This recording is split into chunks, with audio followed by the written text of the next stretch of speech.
गोष्ट बघा, मी महाराष्ट्र नवनिर्माण सेना पक्ष सोडून आज जवळजवळ 10 दिवस झाले.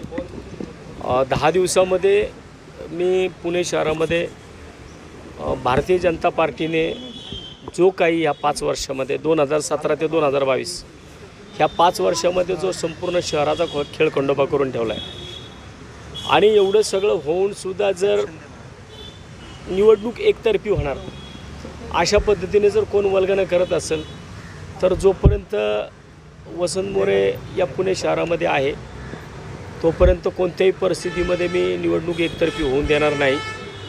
मी पहिल्यांदाच पक्षातनं बाहेर पडलो तर कुठल्या पक्षात जाण्यासाठी बाहेर पडलेलो नाही आहे. मुळात मी ज्या विषयावरती स्टिक आहे, मी निवडणूक लढवणार तर 100% वसंत मोरे निवडणुकीच्या रिंगणात असणार, याच्यामध्ये कुठलंही दुमत नाही आहे. परंतु मध्यंतरीच्या कालावधीमध्ये मी आदरणीय शरद पवार साहेब असतील,